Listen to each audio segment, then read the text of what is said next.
os meus filhos, né? os desigrejados. E é uma mentira. Aquela passagem que Paulo fala, né? Não deixei de congregar. Como que não a gente é Paulo, encaixa? É o escritor de Hebreus, que ninguém sabe quem foi que escreveu. Isso. Então, o escritor de Hebreus, no capítulo 13, não deixemos de congregar-nos. Quando é que aquilo foi escrito? Num período em que nem o Evangelho de Marcos, que é o mais antigo, tinha sido escrito ainda. Uhum. Não tinha um evangelho, cartas eram pouquíssimas. A primeira carta que se escreveu, que está aqui no seu Novo Testamento, foi a primeira epístola de Paulo aos Tessalonicenses. Uhum. E as outras cartas de Paulo, a gente fica pensando que todo mundo ia para uma reunião ali no primeiro século. Hoje vamos ler a carta de Paulo aos Romanos. Não existia nada disso e as pessoas não sabiam nem ler. Era alguém que lia em voz alta quando tinha. O resto, meu amigo, as pessoas tinham que decorar e viver. Por isso, a grande ênfase de Paulo a Timóteo sobre como preparar pastores, líderes para as comunidades de fé, é baseada em caráter. Só tem um mandamento de intelecção, é que seja apto para ensinar. Tenha conhecimento e capacidade de comunicação. É só um. Os outros todos são relativos ao caráter e à ética pessoal. Que não seja cobiçoso de torpe ganância, de dinheiro, de grana, que tenha respeito e bom testemunho dos de fora, que trate bem a sua mulher, saiba cuidar dos seus filhos, que lide com a vida sem abuso de dominação, de constrangimento, de controle, de dominação, que não explore o rebanho. Todas essas coisas que têm a ver com quem você é. E isso tudo deixou de ter qualquer relevância há muito tempo. Porque o Evangelho de Jesus aconteceu aos trancos e barrancos até o início do quarto século. De lá para cá você tem o cristianismo, que é uma coisa que Jesus nunca criou, nunca pensou, nunca falou a respeito, exceto como apostasia. E Paulo também. Nos dias de Paulo não havia cristianismo, mas Paulo já dizia que o maior sinal da volta de Jesus seria a apostasia total da igreja. E ele fala aos Tessalonicenses. Apostasia significa se desviar da essência original. E é isso que significa. Aí você olha para essa igreja e diz assim: meu Deus, eu vi Jesus ouvindo Silas Malafaia. Eu vi Jesus, a doçura de Jesus, a mansidão de Jesus, o acolhimento, a meiguice, a verdade de Jesus. Eu passei pelo Marcos Feliciano e eu vi que, meu Deus, aquilo tudo é um encanto de glória de Jesus. Que coisa linda, o Sóstenes Cavalcante, como me inspira no Evangelho. Agora imagina um cara que limpou a bunda de todo esse pessoal, porque eu fui o proctologista desse povo todo. Quem fez a colonoscopia deles fui eu. Então, não dava, para mim é impossível. Então, voltando aos desigrejados, são os desigrejados, assim nomeados, os que não estão a fim de fazer parte da congregação. Desse sistema hoje. Que não é aquela referida em Hebreus 13. Não deixemos de congregar-nos, tanto mais quanto vedes que o dia se aproxima. O que seria esse? Porque era o único lugar onde eles recebiam informação, já que não tinha evangelho. Não tinha um texto para ler, não tinha nada. Hoje, cara, é quase ridículo você dizer que se alguém não for a uma congregação, ele está em pecado. Porque naquele tempo não era pecado não ir à congregação, era um conselho de sabedoria. Não abandone a congregação, porque era um lugar de troca, de ensino, de fraternidade. Tinha fraternidade, tinha carinho, tinha aconchego, tinha amor, tinha proteção mútua e tinha ensino. E tinha exemplo. Tudo que não tem entre nós. Chega lá, tá todo mundo caído. Cara, pelo amor de Deus. E ao contrário, todo mundo anda com várias versões da Bíblia aqui na mão e não leem. Do Novo Testamento. Pregação minha. Olha, sem contar que um evangélico pentecostal apagou toda a minha vida de 1999 até 1973, quando eu comecei a pregar na TV. Estava tudo numa biblioteca de Alexandria da minha vida. E o cara foi lá com um desmagnetizador, um fanático doido, apagou tudo de 99 para baixo. Que isso? Mas de 2000 para cá, se você chegar e entrar num lugarzinho como o YouTube, tem 24, 25 mil pregações minhas lá. Isso é mais do que o John Wesley conseguiu fazer na vida dele. Se você entra em qualquer outro lugar, fora que antes dele apagar, eu tinha pregado já muito mais do que isso. E estava tudo gravado. Então, o que não falta para esse pessoal é ensino. Eles não querem ensino. Agora, os desigrejados são importantes. Eu quero concluir aí. Quem os designa assim são os que cobram o dízimo daqueles que vão a essa reunião, que é uma reunião de cassino, caça-níqueis. Esse pessoal mais sensível, mais inteligente, mais perceptivo e que foi ofendido pelas práticas anti-evangelho que assistem e se escandalizaram, disseram, não, para isso eu não vou, Deus me livre. Não quero criar meus filhos no meio dessa súcia de malfeitores, nem carregados de medo, de culpa, de pânico. Ou o cara, você nasceu heterossexual, não é? Sim. Você gosta de mulher. Sim. Você consegue se conceber gostando de homem como opção sua? Não. Eu tenho uma filha também, tenho muitos filhos, né? Mas eu tenho uma filha solteira, muito linda, de 45 anos, que outro dia a gente estava lá em casa no Natal e eu ri demais dela. Falando para os irmãos e para todo mundo, quando a gente se reúne em família, é uma multidão, e muitos netos e tudo mais, e as noras e os genros e tudo. Conclusão, é um povo, é uma congregação. E ela falou, gente, se esse negócio de gênero sexual fosse opção, o meu problema estava resolvido. E aquela uma mulher bonita, atraente pra caramba. Ela diz, porque tem homem assediando o tempo todo, mas você não encontra um. Quando chega perto e começa a ver, não encontra um. Por outro lado, tem tanta mulher bacana e legal, sem ninguém.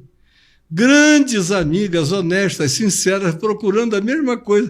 Quem me dera gostar de mulher que eu já tinha casado com uma. É que não existe cura hétero, assim como não existe cura gay. Se você nasceu com aquela situação estabelecida dentro de você, ela vai perdurar. E os que dizem que sofreram cura gay, eu já acompanho isso a vida inteira. Todo mundo mata um leão por dia ou então dá ré no quibe escondido. Todo mundo na mentira, cara, na mentira. E aí, os desigrejados são provavelmente o melhor grupo que subsiste dessa igreja, são esses que não a aguentaram. E que já são a segunda maior denominação do país. Você sabia disso? Não. A maior é a Assembleia de Deus da Convenção Geral, presidida pelo José Wellington, vitaliciamente. Em segundo lugar, vem os desigrejados, que são esses que não cabem nessa loucura. E o que o senhor diria, por exemplo, o desigrejado está assistindo ele e fala, mas eu quero me conectar com ele se conecta. Pessoas. O que ele faria? Qual que é o Ele seu não precisa conselho, ir assim, numa casinha, né? Sim, sim. Primeiro templo cristão construído foi no IV século. Até lá não tinha nada disso. Todo mundo se reunia onde? Você veja a modéstia de Jesus. Onde estiverem 2 ou 3 reunidos em meu nome, eu ali estou no meio dele. Não disse onde estiverem 2.000, 3.000, 10.000. onde o dízimo for farto, ali estarei, meu povo. Não, 2 ou 3 em meu nome, em harmonia e amor, eu estarei ali.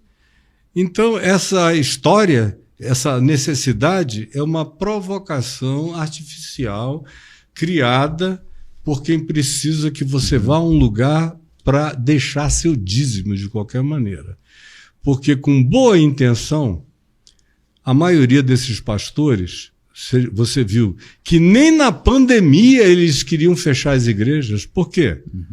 Tem alguma razão, a não ser o dízimo, que não iria cair, que iria diminuir para 10% do que era? Porque se o indivíduo não estiver presente na lavagem cerebral, que dura quase 1 hora, não se ouve quase nada de Jesus, mas é o pacto de Abraão, é o acordo de Jefté, é a trombeta de Josué, é a queda de Jericó, tudo é troca com Deus, e na forma de sacrifício em dinheiro. Então, na pandemia, pouca gente tinha o hábito de contribuir espontaneamente.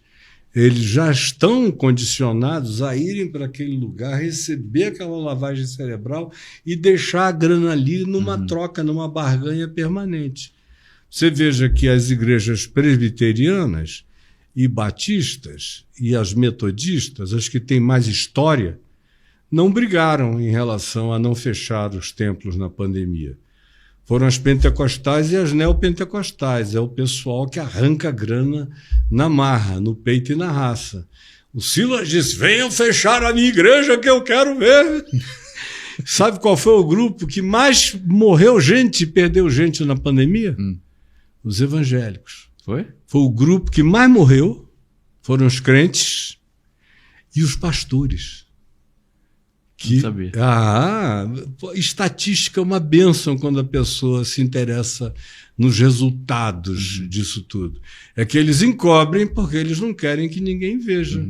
Que, de fato, eles, com a pseudo-declaração de que minha igreja ninguém fecha, porque a igreja deles é uma casa, com pedra, CPF, tijolo, declaração de localização na prefeitura, esse negócio todo. Você imagina Deus, o Criador do universo e dos multiversos, ficar zangado com você se 1 vez, ou 2, ou 3, ou todo dia você não sair de casa para passar e bater o ponto e deixar a sua grana num gasofilácio que supostamente, se alguma coisa cair ali, vai para Deus. Só que quem faz a gestão e fica milionário ou bilionário é o pastor. Que Deus tem a ver com isso, a não ser o diabo? Jesus não tem nada a ver com isso, Pedro. Falou tudo. Reverendo, o senhor está falando de dinheiro, e os evangelhos, especialmente pentecostais, né? Pentecostais falam muito do dízimo. Existe o dízimo mesmo? Isso é bíblico? Novo Testamento não. É bíblico porque está na Bíblia. Sim. Só que da antiga aliança, sim. dos judeus. É um mandamento para o novo? Não, é para os judeus. Tinha a ver com a classe sacerdotal. Tem um contexto. O problema também desse pessoal, tanto os pastores como o povo, é que eles não conhecem nada de nada.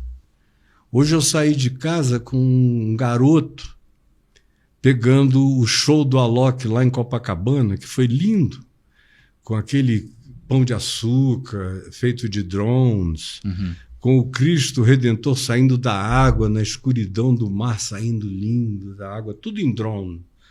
Até jogo de vôlei, em drone. E o Alok é meu filho na fé. Eu o conheço intimamente, eu cuido do coração e da alma dele numa troca de afeto paterno-filial, com ele, com o irmão dele, o Bascar, com o pai dele, o Juarez, com a esposa dele, a Romana, com os filhinhos dele.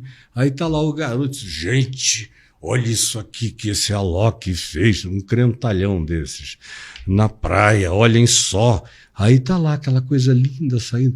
Deus me deu uma revelação hoje de manhã, mandou eu ler Apocalipse 12, 13.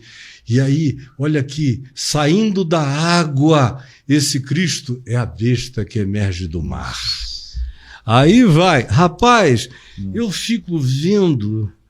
É porque eu me converti mesmo, senão o meu segundo ministério ia ser sair por aí fechando a boca desse povo todo, arrancando os dentes e tudo mais e pendurando de cabeça para baixo. Porque dá uma ira, você vê o mal perverso que esses indivíduos causam para todo lado. É nojento e é insuportável.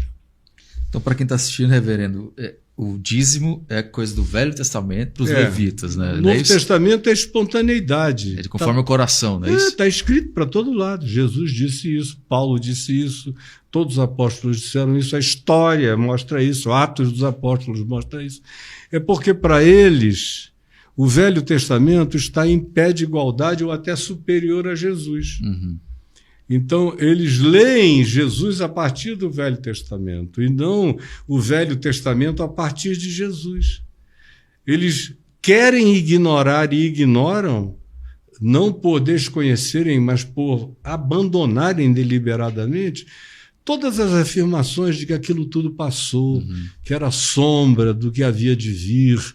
Quando Jesus diz, eu vim para cumprir a lei, e termina dizendo, está tudo cumprido, está consumado, está pago, acabou. Paulo diz, pois o fim da lei é Cristo, para a justiça de todo aquele que crê. E milhares de outras afirmações, tem algumas tão explícitas e até fortes. Paulo diz, é a caducidade da lei, é a caduquice, é o Alzheimer da lei. Falando dos judeus, hoje em dia crente adora judeu, né? Israel pode sair matando o mundo inteiro e fazendo todas as barbaridades que eles dão aleluia. É até uma pergunta. Acham que Deus está satisfeito com essa mortandade toda, que isso tem alguma coisa a ver com Jesus. Então, meu querido, não dá para andar com esse pessoal. E por que a massa, mesmo escutando esse tipo de coisa, são milhões e milhões de pessoas que vão atrás dessas igrejas, porque dessas pessoas? Eles iam antes atrás de outras coisas. Houve uma troca de poderes.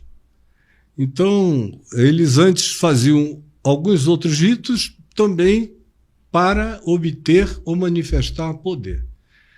Então, faziam um sacrifício num culto que realizavam antes de se tornarem evangélicos ou pentecostais. Uhum.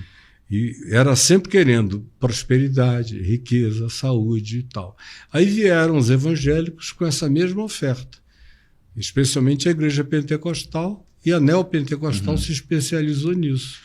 Aí, conclusão, é dinheiro, é tudo dinheiro, é cura, dinheiro, bênção. É bênção, é prosperidade, prosperidade é bem material, é esse tipo de recurso. E agora, enquanto isso, o Filho do Homem diz, o Filho do Homem não tem onde reclinar a cabeça. Quão dificilmente entrarão os ricos no reino dos céus, porque o amor ao dinheiro é a raiz de todos os males. É Paulo dizendo, ai daqueles que querem se tornar ricos, porque cairão em grandes laços. Se você se tornar um homem rico, aprenda, não seja porque você é um ser ambicioso, focado e obcecado por isso, mas por causa da sua competência natural. E em atingindo isso, seja mais do que rico, seja rico em generosidade, Amém. Em graça, em bondade, Amém. Em distribuição, em equanimidade. É isso que se deve ser em qualquer que seja a nossa condição. E é tudo que não existe e não é ensinado. O senhor acha que em algum momento essas pessoas, o Espírito Santo vai tocar elas e elas vão passar a enxergar que isso está errado e vão buscar a verdade? Honestamente, eu acredito que o Espírito Santo está fazendo isso fora dessas caixinhas, dessas milhões de caixas de abuso chamadas de templo e igreja. Do lado de fora eu vejo todo dia.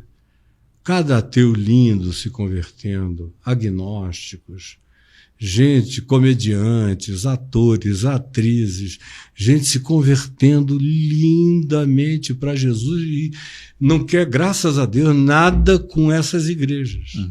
Se reúnem, aprendem comigo a se reunir em casa, com as esposas, seus filhos, com os seus pais, a convidar os amigos, a fazer um grupinho ali de 12, de 15, de 20, em torno do Evangelho. São milhares de grupos fazendo isso no Brasil inteiro.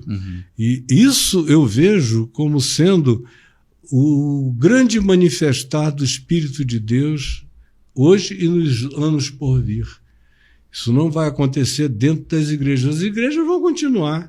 Enquanto houver gente burra, ignorante, manipulável e cobiçosa de sorte da ganância no mundo e com espírito religioso, as igrejas vão estar lotadas. Agora, é igreja sem Espírito Santo. É igreja sem Cristo.